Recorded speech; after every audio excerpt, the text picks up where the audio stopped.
Tere, mina olen Lilian Saage ja olen koolitaja, pereterapeut ja mentor, muidugi ka naine. Ja täna ma mõtlesin, et ma räägin mulle erakordselt olulisel teemal.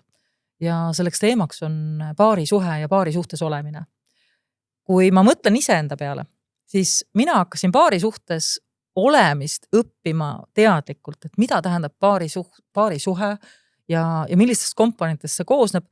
Alles siis, kui ma olin juba 4 lapse ema, ma olin lahutanud oma esimese abielu ja ma olin loonud uue suhte ja suur tahe õnnestuda uues suhtes oli väga-väga suur.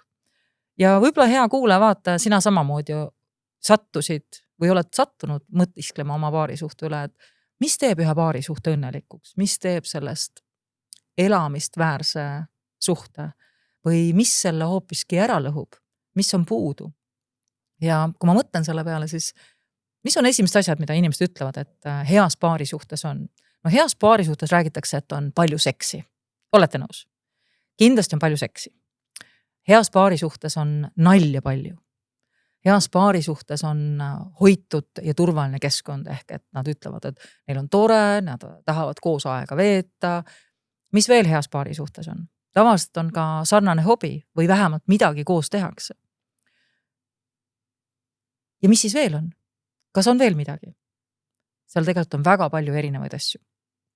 Ja kui ma mõtlen selle peale nii, et mõelge, mis oleks, kui järjest rohkem inimesi täna oleksid teadlikud, mida üks hea paarisuhe sisaldab ja kuidas seda ise luua.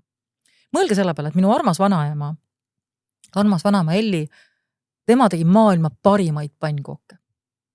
Ta tegi armsaid, väikeseid, paksusid pannkooke ja ma oleks valmis olnud tapma nende eest, et neid süüa ikka ja jälle.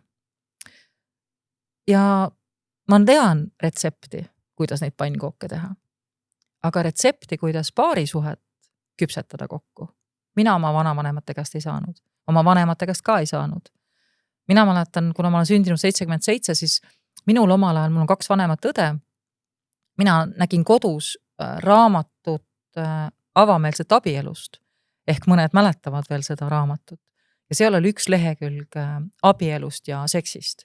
Ja võt seal räägiti erinevatel teemadel, mida siis abielu tähendab ja kuidas siis suhetes olla. Ja muuseas see raamat oli ka soomlaste kirjutatud. Aga kui ma hakkan mõtlema, mida siis üks hea paarisuhe endast kujutab, siis ma arvan, et ma alustaks sellest, et heas paarisuhtes on mõlemad inimesed küpsed täiskasvanud ja nad on loonud suhte iseendaga, mis on teadlik, mis on mõistetud, nad on suutnud iseennast juba teadvustada ja aru saada ka, millist elu nad elada tahavad. Ma kirjutan sellest ka raamatu esimeses osas just enesejuhtimise all, et milline see elu on, mida sa inimesena elada tahad ja milline inimene sa tahad olla. Vot selle teadmisega on need inimesed juba paari suhtesse läinud.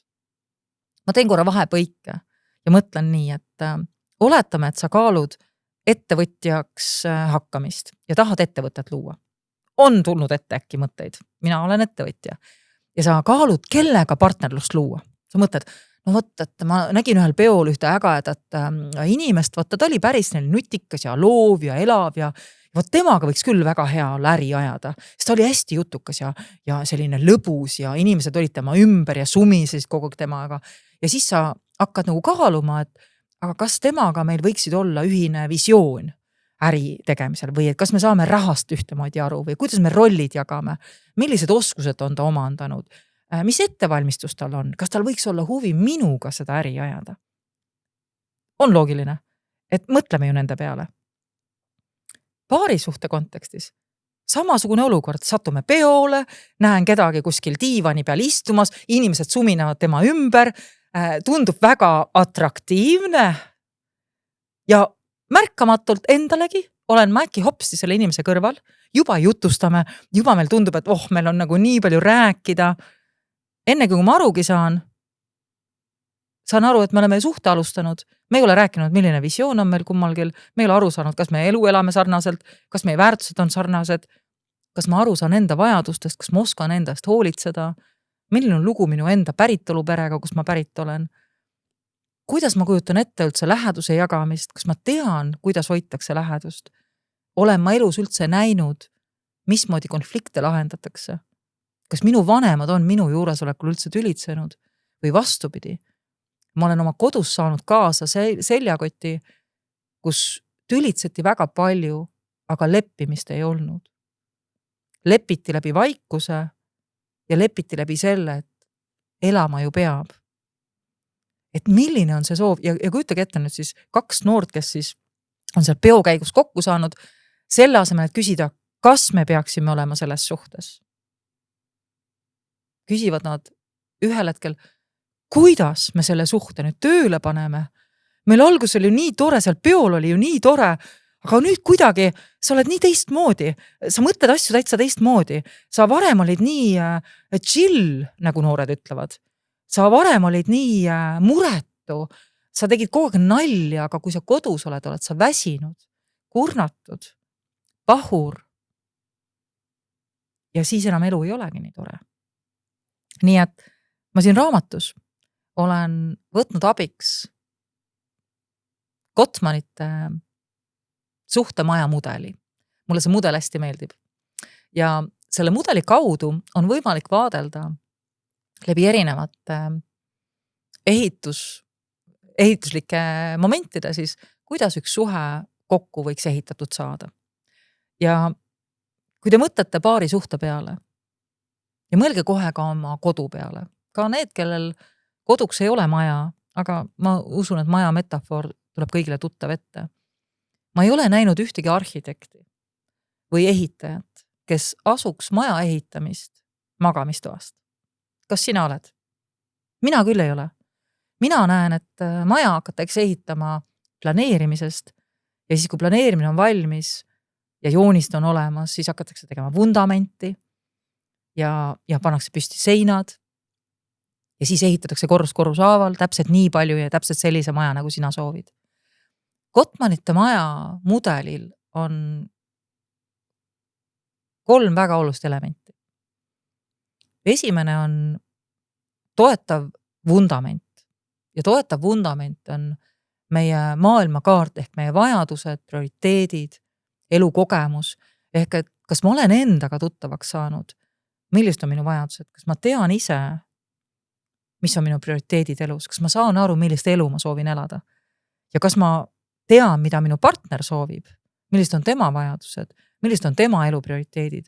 Kui minu prioriteet on saada palju lapsi ja minu partneri prioriteet on teha palju tööd, kas sellisel puhul me äri teeks koos? Ei teeks ju, kui need asjad ei klapiks.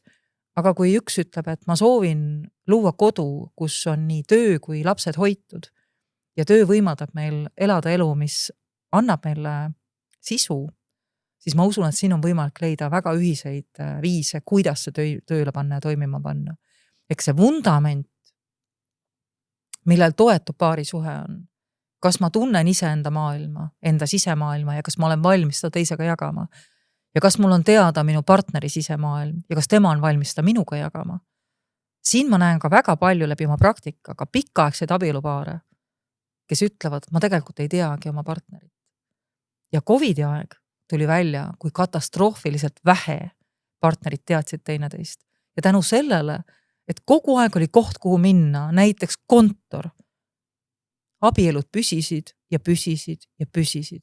Ja kui äkki toimus vangistumine koju, selle partnerid, kellega sa abielus olid, siis äkki sai teadmiseks ja tekkis märkamine, ma ei tea, kes ta on, või mulle ei meeldi see, kuidas ta oma igapäevaelu asju korraldab. Ja seal oli päris suur kriiside aeg. Aga tuleme tagasi nüüd selle vundamendi juurde, et olenemata, kui pikalt sa oled abielus olnud või paari suhtes olnud, tunne huvi oma partneri vundamendi vastu, maailmakaarti vastu, et sa saaksid osa tema maailmast. Ja vaata, kas sa jagad oma maailma piisavalt oma partneriga. Teiseks elemendiks on väga tähtsad toetavad seinad. Nendeks toetavateks seinteks on meil usaldus ühelt poolt ja pühendumus teiselt poolt. Taaskord minu kogemus ütleb, et väga paljud paarid ei räägi usaldusest üldse. Räägitakse, kui suurest sõnast meil on vaja usaldust, Aga mida see päriselt tähendab? Kus läheb usaldus kaotsi? Kuidas seda aidata ehitada? Ja vaadake, usalduse kontekstis on hästi oluline meil aru saada, et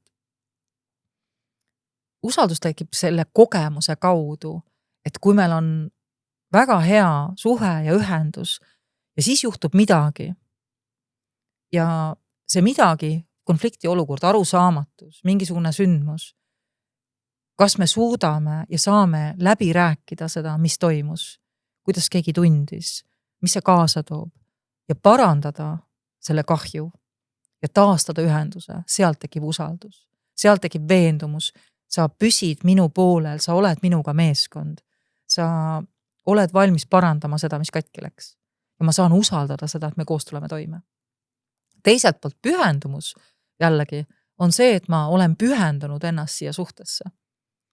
See on nagu selline asi, et kui ma olen ise paari suhtes, siis ma samal ajal ei skänni tänava peal teisi mehi, et temaga võiks olla päris tore tegelikult natukene tiiba ripsutada või et oi, milline gentleman, issand, ma kujutan ette, kui tore mul oleks tema käevangus olla, et ministri prouaks ma nii hästi passiks, et ma mõtlen seda nii, aga et minu tänane partner ei ole kuidagi ministri materjal. Et siis kogu aeg skännid kedagi, kus on parem, kus on halvem. Ja ma arvan, et see mõttelaad on väga kapitalistlik ja turumajanduslik. Et ma ei püsi selle juures, et ma olen otsustanud pühenduda ennast sellele suhtele ja ma annan kogu oma energia, kogu oma armastusväärsuse sellele, et mu suhe oleks hoitud, sest see on minu asi vastutada. Ja võt see on pühendumus ja kui ühel päeval ma näen, et mu partner ei pühendu sellele suhtele, siis esitada küsimus,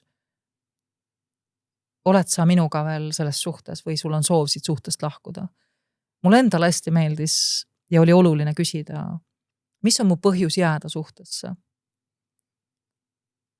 Või on hoopis põhjus lahkumiseks vajalik välja mõelda. Nii et vaadake, kummal poolel te olete. Ja neljas või nagu kolmas aspekt, kui ma ütlen, et vundament on esimene, teine aspekt, selle majal on toetavad seinad, kõiki vahekorruseid ma teile ei räägi, seda saate lugeda ilusasti raamatust, siin on väga põnevaid vahekorruseid veel, aga üks väga oluline korrus, mis määrab kvaliteedi suhtes, on konfliktide lahendamise võimekus. Igal paaril on konfliktid, tavapärased, normaalsed, meil on vaja konflikte, sest konfliktid ei ole midagi muud kui erimeelsused.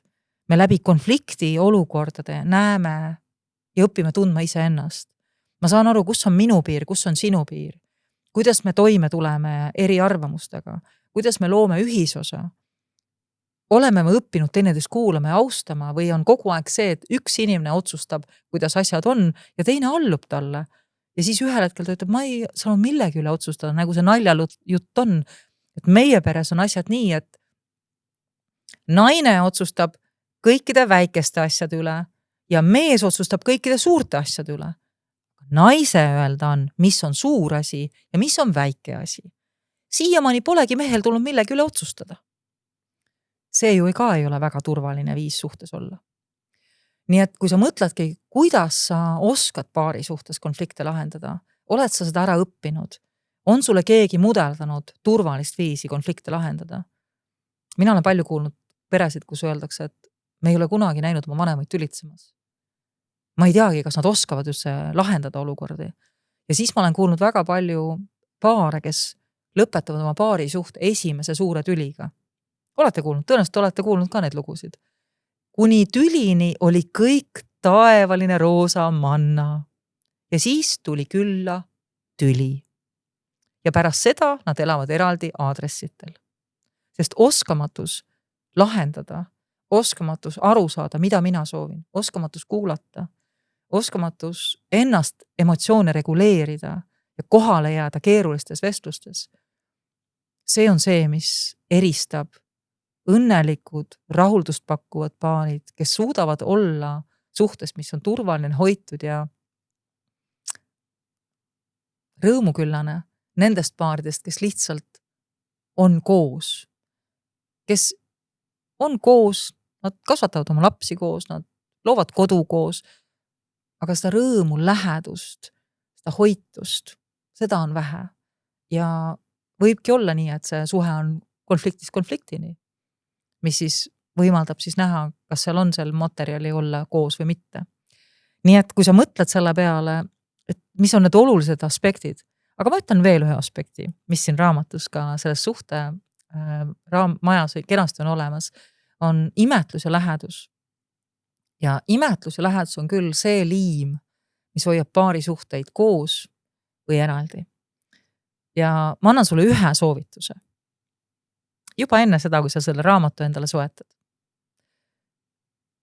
Selleks, et oma paarisuhet hoida rikkaliku ja rõõmuküllasena, on sul iga päev 2 minutit aega. Kui sul on ja oled valmis panustama oma paarisuhtesse, siis tee järgmist. Vaata, et sa iga päev oma armsamad suudleksid 6 sekundit vähemalt. Ja musi ei lähe arvesse. Vaid sa kasutad kogu oma aparatuuri, mis sul on. Ja lubad suudlusel, nii nagu me ütleme, prantslaste suudlus, sa lubad suudlusel olla kirglik, armuküllane. See on midagi, mida väga paljud paarid unustavad ära. Järjest vähem nad suudlevad ja ühel hetkel nad enam ei mäletagi, kuidas muisutada. Ehk 6 sekundit suudlust iga päev ja kui sa seda tükk aega teinud ei ole, usu mind, see lööb su suhte ikka tõeliselt keema. Teine, iga päev kallistada oma armsamat vähemalt 1 minut, rahulikult, maandatult, hoitult, mis ei ole seksi eelmäng. Seal ei ole seksuaalse alatooniga puudutust, vaid see on hoitud, maandatud, turvaline mõlemale partnerile. Ja mina mõtlen sellest minuti kallistusest nii, et see on nagu laadimisjaam, mis töötab ainult siis, kui mõlemad partnerid saavad puhata, anduda sellele kallistusele. Siis see laadimisjaam läheb tööle, läheb roheliseks ja hakkab laadima mõlemat keha. Kui üks on klammerdunud ja kuidagi pinges ja teine lihtsalt teeb kuidagi mööda minnes seda, siis see laadimisjaam tööle ei lähe. Et seda minutilist laadimisjaama aktiveerimist on meil vaja oma partneriga. Ja see on erakordselt võimas tööriist. Ja kui sa oled paari suhtes, siis on sul see käepärast ka ainult vajab pühendumust ja kohalolu ja tahet oma partneriga midagi nii oluliselt teha. Kui sul ei ole partnerit, siis ma hoiatan, ära palun linna peale mine otsima kedagi, keda siis suudelda 6 sekundit, kuna terapeut Lilian soovitas või siis kellega siis niimoodi kallistada. Aga see võiks olla üks asi, mida mõelda. Kus on minul see laadimisjaam, keda ma turvaliselt saan kallistada? Kas mu elus on need inimesed või see inimene, keda aeg-ajalt kallistada maandatult, hoitult? Ja kui mul ei ole, siis kuidas luua neid suhteid, et mu elus oleks vähemalt see 1-2 inimest? Nii et sellest ja paljust muust ma oma raamatus Mina, sina ja kõik meie vahel räägin.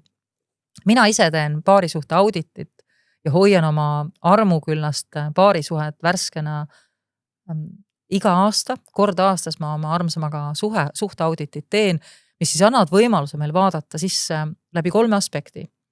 Esiteks, mis on see, mis meie suhtes on nii väärtuslikku, mida me tahame hoida, mis mõlemal on tähtis ja me oleme valmis panustama selle nimel, et see jätkuks päevast päeva. Teine asi, mis on nüüd oma aja ära elanud? Vot seda etanonjat, vot seda enam ei soovi. Et see olukord või see käitumine või see oskus peab saama järele aidatud, et vot neid olukordi enam ei taha kogeda. Ja sellele ütleme lahkelt aitäh, teie teenuseid enam ei vajata. Mõlemalt poolelt. Ja 3, mida me soovime tuua juurde me oma paari suhtesse? Mis on see, mida me tahame katsetada, proovida, põnevalt ellu kutsuda, võib-olla mingi traditsioon, võib-olla mingi seiklus, võib-olla mingi uus oskus. Et hoida uudsena seda, kus me oleme. Läbi selle 3 vaate on väga lihtne koos käsikäes liikuda ja teada, et see on meie kõigi vastutada. Minu partneri ja selle kaudu me loome selle ühist meiet. Ma loodan, et su suhe su endaga on hoitud ja läbi selle sinu paarisuhe saab õitsele. Jäta siis meelde, suudlus, 6 sekundit ja maandatud kallistus iga päev. See toob imet. Näeme ja kuuleme jälle ja ole armastatud ja hoitud ja ei tee paha lubada endale armastavaid prille ette panna ja küsida, kas ma olen endale täna midagi kaunist öelnud ja kui imetlevalt ma ennast täna ise vaatan. Näeme jälle